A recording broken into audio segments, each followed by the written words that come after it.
Velkommen tilbage til dagens nyheder. I Danmark skal man være mindst 18 år for at kunne stemme, ligesom man også skal være mindst 18 år for at kunne stille op til valgene. Men sådan har det ikke altid været. Før 1915 skulle man være 30 år for at stemme, siden valgretsalderen blev sat ned 5 gange. Senest i 1978, hvor den blev sat ned fra 20 til 18 år. I flere europæiske lande har man sænket valgretsalderen endnu mere, så unge på 16 og 17 år også kan stemme. Og mange mener, man burde gøre det samme her i Danmark. Vores reporter Uffe Steffensen har undersøgt sagen. Ja, tak skal du have, Carsten. Jeg står her i et valglokale, og lad os da få undersøgt den her sag til bunds med det samme. Jeg har besøg her af... Skal vi sige i gang? Jeg står her, nu går jeg ud til den ene side her og siger dag til dig, Jonas Hedegaard. Du er valgforsker. Du forsker simpelthen i, hvad der kan få unge mennesker til at rejse sig fra sofaen og Playstation og gå ud og styrke demokratiet og stemme. Hvad er du kommet frem til? Meget af det omkring valgretsalderen handler egentlig om, at vi kan se, at folk, der bor sammen med deres mor og far, de stemmer i højere grad. Så hvis man sænker valgretsalderen til 16 år, så er der større chance for, at de bor hjemme hos deres mor og far, så kan de blive taget med ned og stemme, eller gøre det til en handling, de foretager sammen. Det vi kan se, det er, at mange, der er i en ustabil livssituation eller bor alene, de bruger ikke deres stemmeret og kommer aldrig i gang med det, så de får aldrig etableret den vane, der er at stemme. Og det er en af udfordringerne, som man eventuelt kunne håndtere ved at sænke valgretsalderen. Okay, engang var stemmealderen var jo 30 år engang, og nu vil I så have den ned til 16. Hvorfor ikke gå hele skridtet og så halvere den igen, så vi er helt nede på 9 år?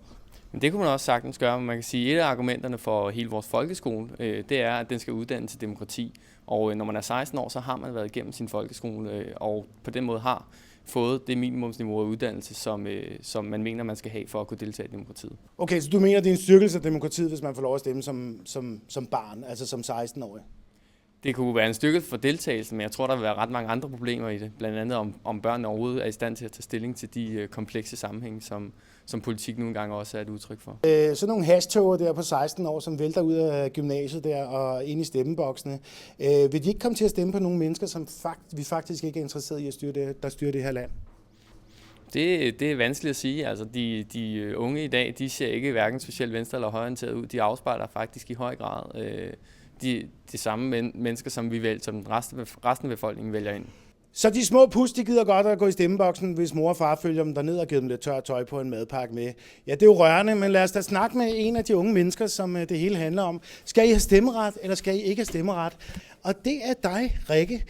Ja, velkommen til programmet. Du er fra et politisk ungdomsparti. Hvor er det henne? Det er Konservativ Ungdom i Slagelse. Så du mener altså ikke, at de skal have valgret, dem på 16 år? Hvor gammel er du selv er? Jeg er 17 år. Og hvad er argumentet for, at du ikke skulle have lov til at stemme?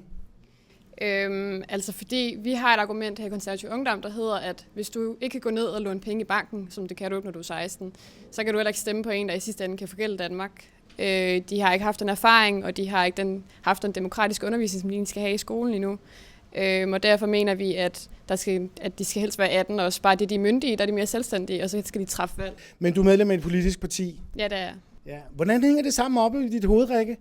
Jamen, det hænger sammen med, at vi mener jo som sagt ikke, at de 16-årige er ansvarlige nok til at stemme nu. Men det er du nok ansvarlig nok til at sige, at de andre ikke er ansvarlige nok? Jamen du er lidt bedre end de andre? Nej, det siger jeg ikke, men jeg siger bare, at jeg har mere erfaring med politik, end de andre har. Fordi du har været hvor længe i politik? I lidt over et halvt år.